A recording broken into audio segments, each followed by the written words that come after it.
कोई ऐसे सिस्टम भी हमारे पास मौजूद है, खुद बारिश करवा सकते हैं, बारिश को रोक सकते हैं। तक बात आप आर्टिफिशियल रेन की कर रहे हैं। पाकिस्तान ने एक टाइम में ये एक्सपेरिमेंट किए थे और उस एक्सपेरिमेंट में हम कामयाब भी हुए थे। ये जो सीज़न है इसमें आपका जो है वो विंटर ख़त्म हो चुका होता है और आप स्प्रिंग में चले जाते हैं। जो विंटर का स्पेल है वो ख़त्म नहीं हो रहा, वो स्पेल स्टिल चलता जा रहा है क्योंकि आपके पास जो टेम्परेचर है वो भी राइज नहीं हो रहा। ये मौसम में अच्छे खासे एसी पंखे सब कुछ चल रहे होते थे। टेम्परेचर को कंट्रोल करने के लिए आपके पास वेदर सिस्टम्स होते हैं। ये वेदर सिस्टम ख़त्म हो जाएंगे तो फिर आपका टेम्परेचर एकदम शूट अप कर जाएगा। खान साहब ने ना 1 बिलियन ट्री सुनामी जो थी वो लगवाई थी, शायद उसकी वजह से ये सारा इन्वायरमेंट चेंज हो गया। अभी उस लेवल पे वो नहीं आए कि वो इतना ज़्यादा इफेक्ट करें, उसका इसमें रोल नहीं है। क्लाइमेट चेंज करने में कहीं ना कहीं कोविड का हाथ है कि वेदर का उसमें कोई बहुत ज़्यादा जो है वो रोल नहीं बनता। अस्सलाम वालेकुम जी, डेली पॉइंट के साथ मैं हूं नुमान सुलैमान। नाज़रीन, लाहौर समेत पाकिस्तान भर में इस वक्त बारिश है और दर्जा हरारत की बात करूं तकरीबन 14-15 के करीब है इस वक्त। ये वो दर्जा हरारत है जो कि हम तकरीबन नवंबर-दिसंबर में जाके एंजॉय कर रहे होते हैं।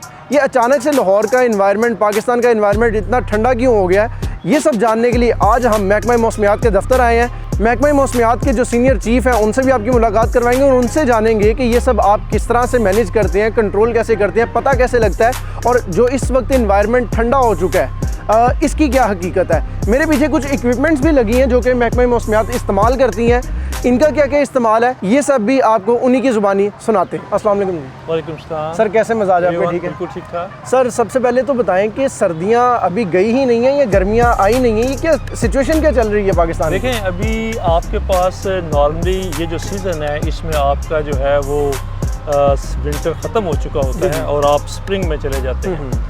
लेकिन एक वेदर सिस्टम जो है वो एक कंटिन्यूटी से आ रहा है जिसकी वजह से अभी हमारे पास जो विंटर का स्पेल है वो ख़त्म नहीं हो रहा, वो स्पेल स्टिल चलता जा रहा है क्योंकि आपके पास जो टेम्परेचर है वो भी राइज नहीं हो रहा। बिल्कुल ठीक है सर।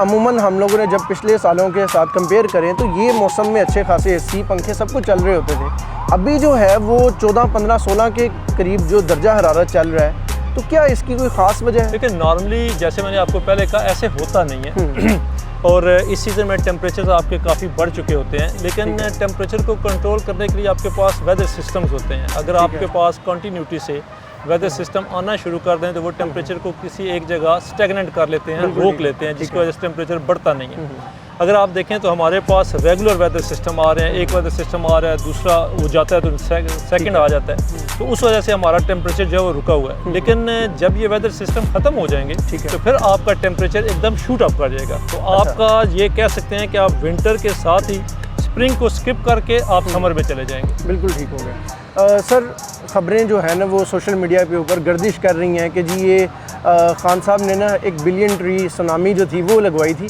शायद उसकी वजह से ये सारा इन्वायरमेंट चेंज हो गया। सदाकत है इसमें? मेरा नहीं ख्याल कि हम जो बिलियन ट्री को अभी उस लेवल पे वो नहीं आए कि वो इतना ज़्यादा इफेक्ट करें, उसका इसमें रोल नहीं है। इसमें जो रोल है वो क्लाइमेट चेंज का रोल है और क्लाइमेट चेंज की वजह से आपके पूरे ग्लोब में जो वेदर हैं वो काफ़ी हद तक उनके ट्रैक भी चेंज हो गए हैं और उनकी फ्रीक्वेंसी भी चेंज हो गई है। उसकी वजह से आप ये कह सकते हैं। लेकिन बिलियन ट्री में इसका आई डोंट थिंक सो कि कोई इतना ज़्यादा रोल है। सर, क्लाइमेट चेंज करने में कहीं ना कहीं कोविड का हाथ है? नहीं, कोविड इज़ डिफरेंट थिंग। वो आप वेदर के साथ उसको रिलेट नहीं कर सकते। और जब हम कोविड के बारे में रिसर्च कर रहे थे तो हमने उस टाइम भी ये कंक्लूड किया था कि वेदर का उसमें कोई बहुत ज़्यादा जो है वो रोल नहीं बनता। वो डिफरेंट चीज़ है, ये डिफरेंट चीज़ है और हम ये नहीं कह सकते कि कोविड की वजह से ये क्लाइमेट चेंज आई है, ये उसकी वजह से नहीं है। ये बेसिकली आपके जो टेम्परेचर बढ़े हैं ग्लोब के, उस टेम्परेचर के बढ़ने से आपके पास बहुत सी चीज़ें और आ जाती हैं, मेल्टिंग आ जाती है, सी लेवल राइज आ जाती है, तो उसकी वजह से आपके वेदर सिस्टम भी डिस्टर्ब हो जाते हैं। सर, कब तक ये इसी तरह रहेगा? अभी आप अगर क्लाइमेट चेंज के बारे में क्वेश्चन कर रहे हैं तो वो तो ये अब आगे चलता रहेगा, ठीक है। लेकिन अगर आप इस स्पेल के बारे में बता रहे हैं तो ये जो स्पेल है ये हमारे पास मिड ऑफ अप्रैल तक इसी तरह चलता रहेगा। आपके पास आने से पहले मैंने कुछ किसान लोगों से रब्ता किया तो उन सब का कहना था कि हमारा ये जो इन्वायरमेंट अचानक से चेंज हो रहा है, हमारी फसलों को बड़ा नुकसान हो रहा है इस चीज़ से। इसमें कोई शक नहीं है। ये जो हमारे पास इस साल जो हमारे पास वीट लगी थी उसमें सबसे ज़्यादा जो नुकसान हुआ है वो पंजाब में हुआ और केपी में हुआ। सिंध में ज़्यादा वेदर सिस्टम ने अटैक नहीं किया तो वो काफ़ी हद तक बच गया। बिल्कुल ठीक। लेकिन जो बलूचिस्तान है उसके नसीराबाद उसके सराउंडिंग जो एरियाज़ हैं वो भी डिस्टर्ब हुए। होता ये है कि आपके पास जब वीट खड़ी है तो अगर उसके ऊपर ज़्यादा रेन हो या ज़्यादा बरी बने तो वो टिल्ट हो जाती है।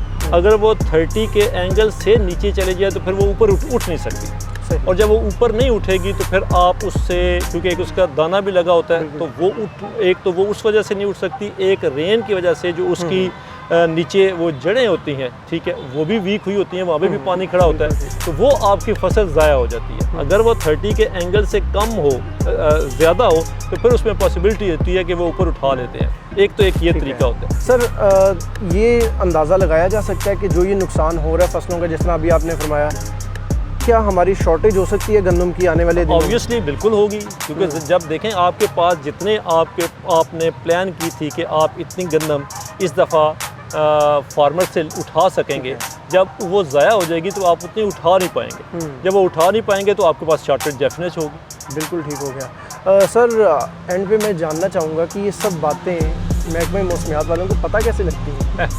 देखिए, हम यहाँ पे ये जो आप देखेंगे हमारे पास इक्विपमेंट लगे हैं, ये हमें इंफॉर्मेशन देते हैं। हमारे पास रेडार्स ये लगा है, रेडार्स इंफॉर्मेशन देता है। हमारे पास सेटेलाइट पिक्चर आती है, वो हमें इंफॉर्मेशन देती है। प्लस उसके बाद हम जो है हमारी कैपेसिटी बिल्ड हुई है। हमारे पास PhD लोग हैं जो कि बाहर से पढ़ के आए हुए हैं, वो उस अपने स्किल्स को यूज़ करते हैं। तो फिर जो है वो हम ये सारा काम करने के बाद देखें, हमारे पास मोर देन 100 जो है वो डिफरेंट ऑब्जर्वेटरीज़ हैं पाकिस्तान में। इसी तरह ऑटोमेटिक वेदर स्टेशन जो हैं वो भी ऑलमोस्ट 100 के लगभग हैं।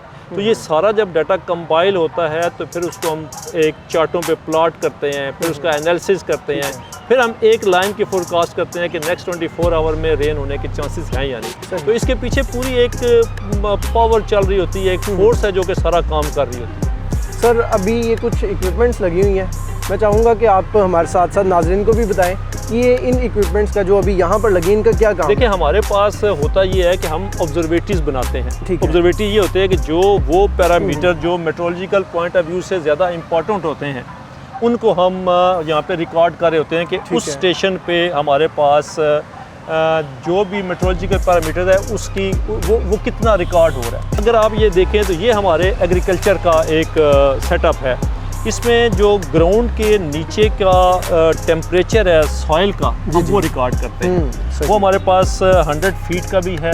ये डिफरेंट जो इनकी जो नीचे गए हुए हैं ना ज़मीन के अंदर, ये इनकी डिफरेंट गहराई तक है। सर दुनिया तरक्की कर रही है, कोई ऐसे सिस्टम भी हमारे पास मौजूद है? हम सुनते हैं चाइना ने ये बना लिया, जापान ने ये बना लिया कि हम खुद बारिश करवा सकते हैं, बारिश को रोक सकते हैं। तो क्या पाकिस्तान इतनी तरक्की कर चुका है? नहीं, देखें, जहाँ तक बात आप आर्टिफिशियल रेन की कर रहे हैं, पाकिस्तान ने एक टाइम में ये एक्सपेरिमेंट किए थे और उस एक्सपेरिमेंट में हम कामयाब भी हुए थे। सर जो अभी हमने नीचे डाटा कलेक्ट किया है, उससे अंदाज़ा कैसे लगाया जा सकता है कि ये बारिश होगी या नहीं होगी? जो एक्चुअल फिगर होती है वो कैसे निकल आती है? देखिए, आपके पास हमने जैसे ऑब्जर्वेटरी देखी, ऑब्जर्वेटरी ये एक ऑब्जर्वेटरी है। इसी तरह पाकिस्तान में हमारे पास मोर देन 100 ऑब्जर्वेटरीज। बिल्कुल ठीक। उन सारों का डाटा हमारे पास, ये हमारा एक फोरकास्टिंग ऑफिस, ठीक है, हमारे पास लाहौर में फ्लड फोरकास्टिंग सेंटर है, ये उसका फोरकास्टिंग ऑफिस है। वो सारा डाटा हमारे पास यहाँ पे आता है। ये जो आपका स्टाफ बैठा है, ये सारा डाटा उसको फीड करता है। उसके बाद वो डाटा फीड करने के बाद आप यहाँ पे आके उसको प्लॉट करते हैं। और बहुत शुक्रिया आपके टाइम का। वेलकम।